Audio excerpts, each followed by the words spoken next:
Wow, hello, hello, hello. Hello everybody and welcome to Tucson, Arizona. This is one of my favorite towns in the United States. And not just because of the wide selection at the Wigorama. Tucson is not only a great desert town with really cool, awesome people in it, it's also littered with rad artwork, tons of history, and a lot of weird things. But before I get to any of that, I'm taking a stroll down memory lane. I got a lot of good memories in Tucson. One of the last shows I ever played with my band was right here in this building. And one of the first shows I ever played with my band was right over here, catty corner, in this building. Check it out, right over there. It's a little more locked than it used to be. Since I first came here over a decade ago, this town has really changed. Just about the only thing downtown were bars. There was a music store right here, which I see just moved. And I think actually this shop across the street was here. Now everywhere I look, I see new stuff. Modern apartment buildings going up, tons of new construction, lots of boutiques and hipster stores, cute little places to eat. Where the heck am I? I almost wouldn't know this was the same city. Well, this over here hasn't changed. Look at this Tucson landmark, the Hotel Congress. This place was built in 1919 and it used to have 3 stories until the 3rd story burned down in 1934 while John Dillinger was hiding out here. Well, it's nice to see that some things haven't changed. Can you imagine John Dillinger, public enemy #1, walked right through these doors? Dude, awesome. I love it in here. Weird. Hey, look. It's Butterfly. I was a little noisy in there because of that DJ, so I guess we'll have to come back to the Hotel Congress, but still, awesome. See, look at that. Look at all this new stuff down here. Thanks to the Hotel Congress, though, and the Rialto Theater here, I know where I am still. The Rialto is one of those big places where all the big bands play at. But more important to me, behind the Rialto, back here past brand new, crazy, fancy bars, is a building that holds a special place in my heart, honestly. Right here on 5th and Broadway. This is it. Oh wow, it's all boarded up. Dude, this building right here, I have so many memories. Whoa, it's all boarded up and closed. And it looks like even the old parking lot has all been fenced off because of all this new boutique construction here. I don't know if this place is long for this world. Back in my day, this was a venue, a music venue called Scrappy's. S-K-R-A-P-P-Y-S. Scrappy's. This is so weird, man. The main entrance used to be right here behind this fence, right over there. You can see it all boarded up behind all this junk. And this here, this like covered area, this was like the covered sort of smoking patio. People would come outside here and have their cigarettes or just hang out between bands. This was an amazing place. The lady that ran this place, Kathy, super nice lady, opened this all ages club, which was a place where kids could come and play in their bands and have a safe place to go. There was no alcohol, no drugs allowed. And then to help keep it open in the daytime, they would do all kinds of weird city classes, you know, like breakdancing for kids, stuff like that. And there was a weird loft upstairs where they had kind of their own thrift shop going, which also helped keep the place open. Man, I must have played, I don't know, at least a couple dozen shows here. I loved this place. There was like a real sense of community when you played at Scrappy's. All the cool kids from Tucson would come here with their bands. There was actually a lot of really good local bands here. There's a great band called The Mondays and a really weird band called Old Man. This is so weird, right over this fence.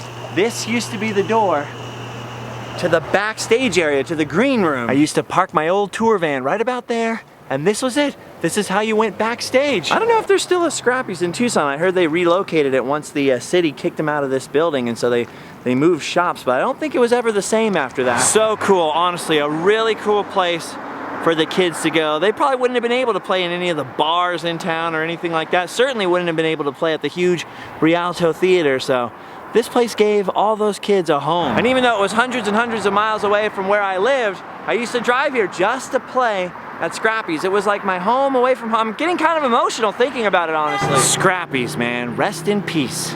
I'll never forget this place. Anyway, sorry for the distraction and the little detour there, but I don't think this building is long for this earth if the neighborhood is any indication. It looks like most of the rest of the Tucson that's familiar to me is getting replaced. So if they do end up tearing out old Scrappy's, I'm glad I got to see it one last time. Look at this mural over here. Look at this guy riding a jackalope. Tucson's always been very artsy, so it's good to see that some things don't change. It's weird walking around and looking across the street where you used to see seedy bars and kind of sketchy looking alleys, and then you see this. Look at this. Where are we, in Hollywood? This is so weird. Well, good for you, Tucson, for revitalizing your downtown. Even if it does mean artisan olive oils. I actually woke up really late this morning in a hotel. There was one of those Amber Alert thingies on my phone in the middle of the night, so all of my alarms didn't go off until I clicked OK on it when I woke up. So I actually ended up getting up about an hour after I was supposed to check out. So I'm a little behind my own schedule today. And I'm still wearing the same underwear. Fun. So weird and so cool to be back in Tucson. Ah, now here's the Tucson location that really rings a bell for me. Or should I say, really rattles me. Look at this thing. Do you know what this is? This is a giant rattlesnake tail. And why, you might ask, is there a giant rattlesnake tail sitting here in Tucson? Well, because if you walk this way, through this strange pedestrian overpass, you just might notice that you're standing in the middle of a giant freaking rattlesnake. Would you look at the size of that snake? Ladies, that's the biggest snake you're gonna see all week. The tail is up over there, and then over yonder, the rattlesnake face. Giant rattlesnake tail. Walk all the way through the snake's body, and you come out of the giant rattlesnake face. Giant rattlesnake face. Would you look at the size of this rattlesnake? There's his eyeball up there, and look at the fangs on this guy. Ooh, giant venomous fangs. Oh my. This is awesome. Hashtag there's just something sexy about snakes. Giant rattlesnakes are also very romantic. See? Danny and Dave? Oh no, I think the giant rattlesnake is hungry. He's eating me. I'm being digested. I'm being digested. Oh, digested.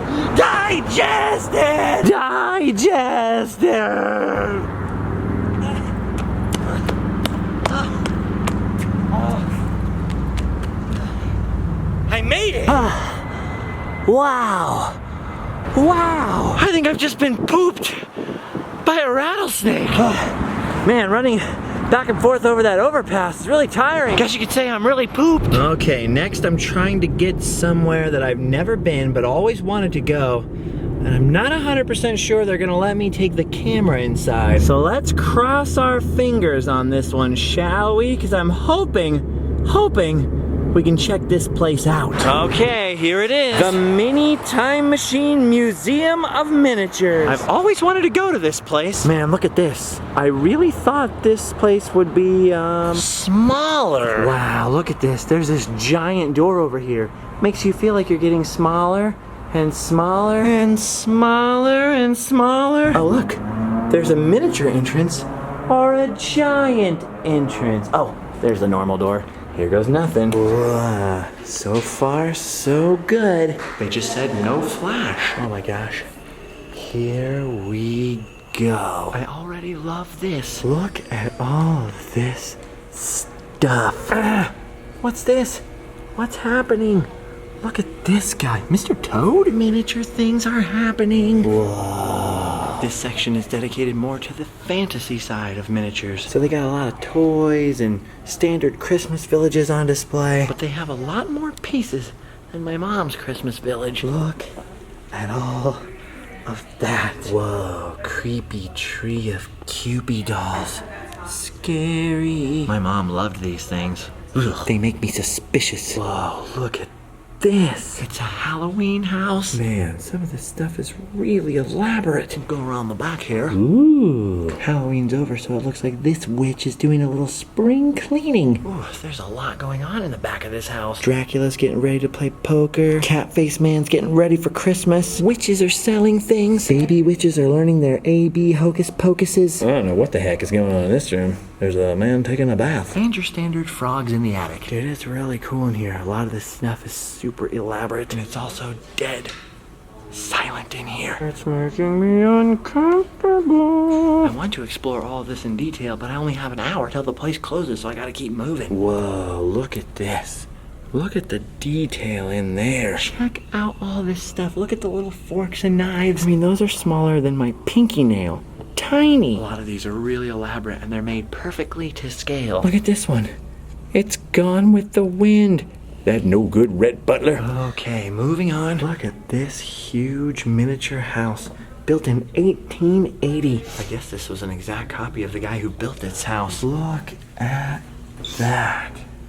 That's awesome. A lot of these ones are less elaborate than the ones built in modern times, but this is the history wing of the museum. A lot of these pieces are really old. This dollhouse here is from 1800. How haunted is this thing? I had no idea what to expect when I came to this place. I was half expecting it to be a kooky old lady's backyard with a bunch of miniature stuff she built, and instead it's this huge, like, legit museum. This is awesome. I just wish it wasn't so quiet in here. Every sound I make echoes through the whole museum. And you wouldn't think so from the dead quiet sound in this place. See?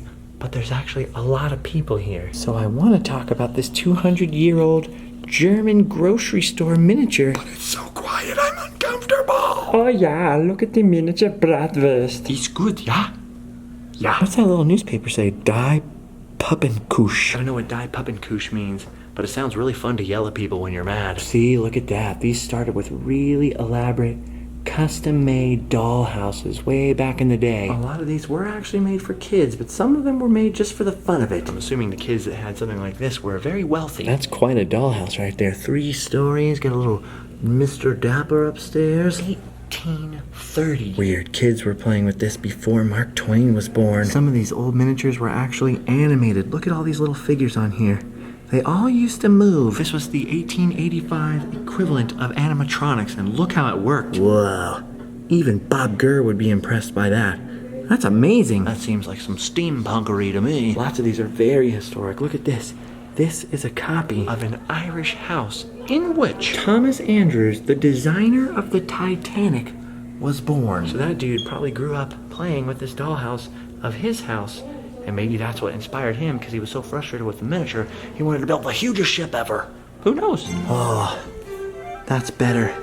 Now there's some noise in here. Oh, look, see? There it is moving around. That's awesome. I didn't really want to watch the video. I just wanted there to be more noise in here. Wow, look at all of these doll houses. Most of those are from the 1890s, but this one is from 1742. This is so weird. They've got German kitchens, gypsy carts, French house, all kinds of different scales and styles, and even some of the early mass-produced doll houses. Once the railroads started crossing the United States, people could order stuff out of catalogs. And that includes toys. Look at that. That is so weird. Whoa, what's this? The devil in the details. Look at this big house right here. This is awesome. This was all built out of wooden cigar boxes at the turn of the last century. This was before people were electrifying their miniatures, so there were no lights in here. So it's hard to see all the details inside. But it looks like they had a little trouble in this house. The devil came to visit on his unicycle. But this dude's ready with his hockey stick. They don't put up with the devil in this house. Get thee back, Satan. Look at that, a little miniature pub made of corks. A miniature department store from the 80s, complete with a toy room in which this would have been sold. That's awesome. It just goes to show that the hobby of creating miniatures goes back a long, long way. And a lot of those dollhouses were not for kids.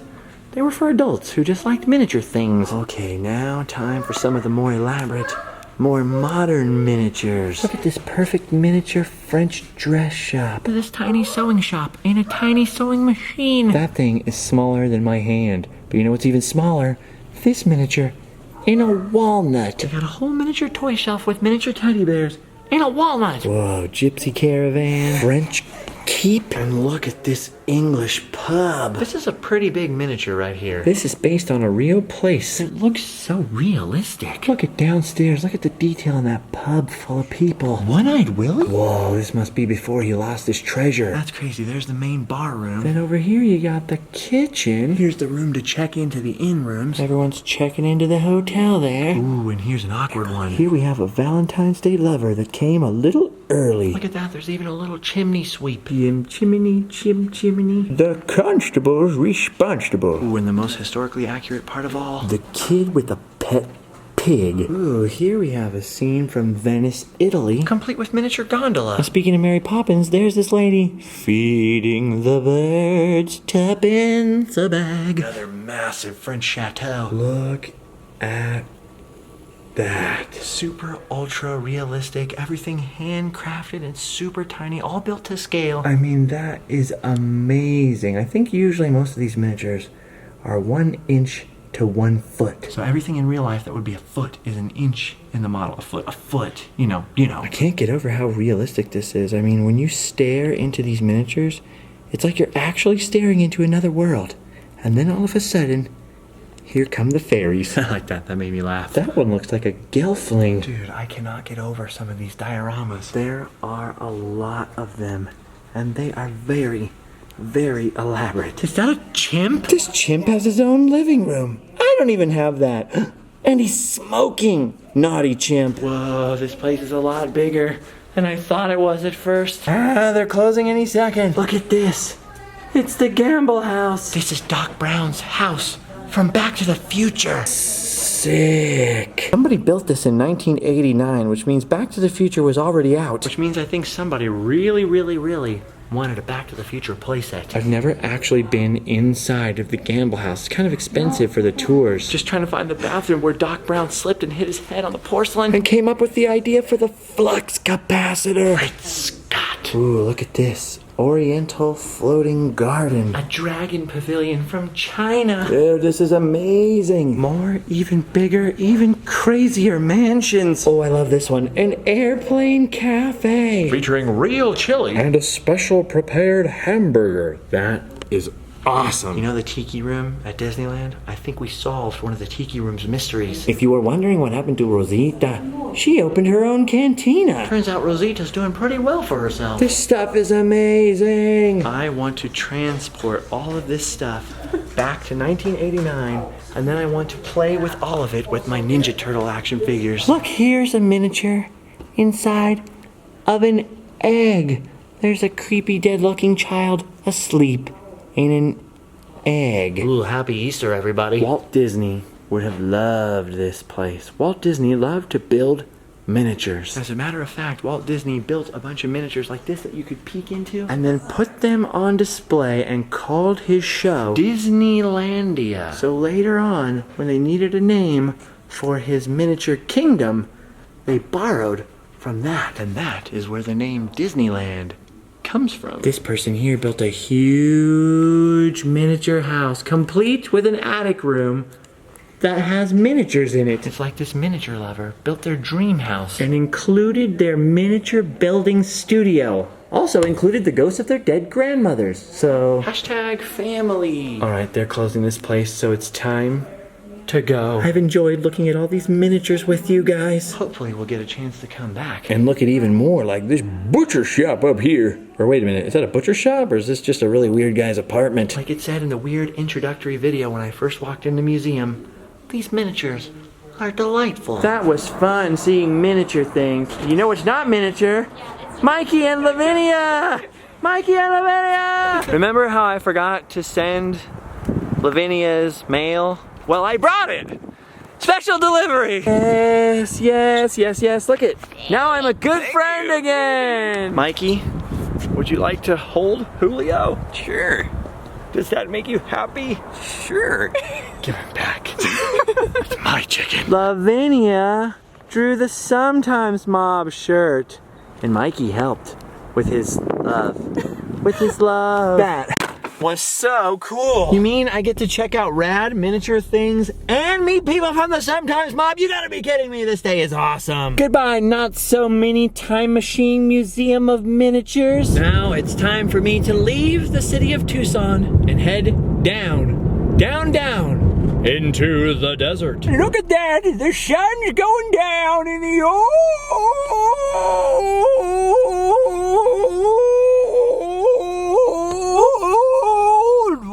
West. And looky here, partner. If you done like these videos, consider becoming a patron by going to patreon.com/ Justin's Cars. Or check out our swell t-shirts at livefastouthport.spreadshirt.com. We got plenty of other weird videos on this channel. Check those out too. And I'll see y'all further along down the old dusty trail. Bye-bye for now.